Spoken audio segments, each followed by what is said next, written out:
Is there anyone that you wish you'd signed that you saw but it was too late? A few, yeah, over the last few years. I loved Rudimental. That got away. Yeah, what a live act. Great. I love watching Disclosure, and I continue, but I'm a continuous fan. It wasn't like they got away. I was a day late or whatever for it, but I think they're fantastic. I love the XX. I've seen them in large rooms. I've seen them in tiny rooms. Um, I like James Blake a lot. I never had a chance to sign him. I'm not claiming that. These are people that I go out of my way to see live. Um, who else got away? Not many. Not many. There's been a lot of hit records, which we didn't get, but you know what? That That's doesn't okay. seem to be the priority. Nah, we'll find better bands. So what excites you moving forward? Where are you looking now? I mean, you come to Asia. Are you keeping your eyes open? Are you going to be out at the showcases tonight? Yeah, I'm going to go to the showcases tonight, the Aussie Barbecue tomorrow night. Um, just keeping my eyes open. I think some of what you come here for it's almost like wine. You hear a lot of, it's like the soil. When you drink a wine, you taste, some people taste cork and you're tasting years and years of environment.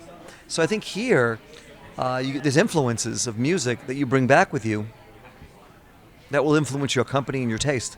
So I think your taste buds just get more refined. I just had lunch with an attorney in New York the other day, and Paul Simon is his client, happened to be at the restaurant. And I just was asking Paul these questions of like, you went to Brazil, look what happened. You went to South Africa, look what happened. My life is the same way. I think travel makes you sharper, and you hear and you taste things differently, you smell things differently, you listen differently.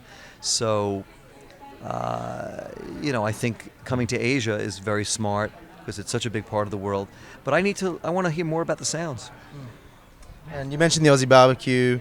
Your artists seem to have always had a great relationship with Australia. Pretty much all of them have toured Yeah. extensively in Australia. Robert DeLong just did a bunch of shows. He's done great. He did, and again, an act that if you don't see him live with his Wii stick, you're missing out. But it's great the way Australia's taken to Robert, and Australia's taken to to Childish Gambino, and Foy, a lot of Foy Vance. Yeah, did a good job.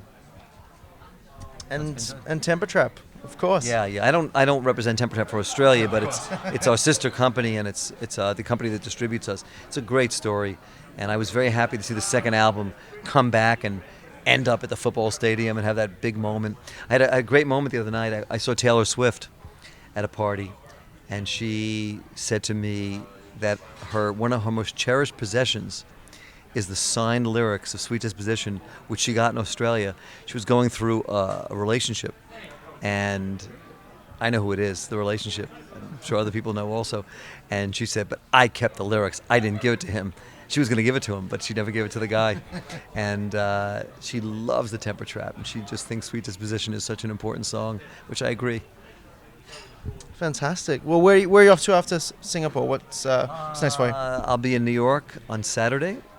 It's what's great is you leave here and you get home the same day. So back to work, back to work.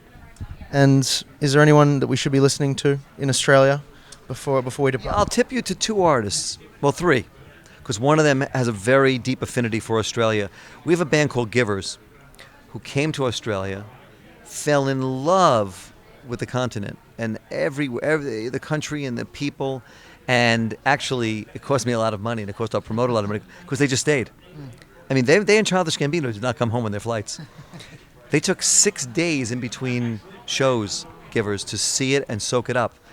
And the payback was the Westpac Bank used one of their songs for a spot, which has been renewed 3 times, which is a beautiful song. It's, I love the Sing Deal. Yeah, so the sync deal was great and then the other two artists, I just think are both going to do amazing. Givers will have a record in September, but the other two artists, which will come out this year, just a tip for anybody listening, is Tor Miller, T-O-R Miller, who I heard his demo on Radio 1 in London, and I think he's going to be just spectacular and great for the market. And a young lady from London from Notting Hill. Her name is Flo Morrissey. Just a hunch and a tip. The record's not made yet. We're making it now. It'll be out for Christmas. She's going to be, I promised her, she turns 20 on Christmas Eve. I promised her record will be out before Christmas Eve like Santa Claus, and I will keep my promise. So I would say those three for the Australian market. I would say Flo Morrissey, Tor Miller, and Givers for the second half of this year will be the ones. Well, I know we're very excited about the Givers record, and we'll have to check out those other artists. Thank you very much for your time. It's a pleasure meeting you, and enjoy Singapore. Thank you. You're welcome. I can't wait to see the bands. I met Tully on Tully up in Canada. I can't wait to. I didn't get to see them live. I'm going to go see them live tomorrow night. They're It's tomorrow night at 10 o'clock. That's right, and they're playing a couple of shows tonight as well. Oh yeah.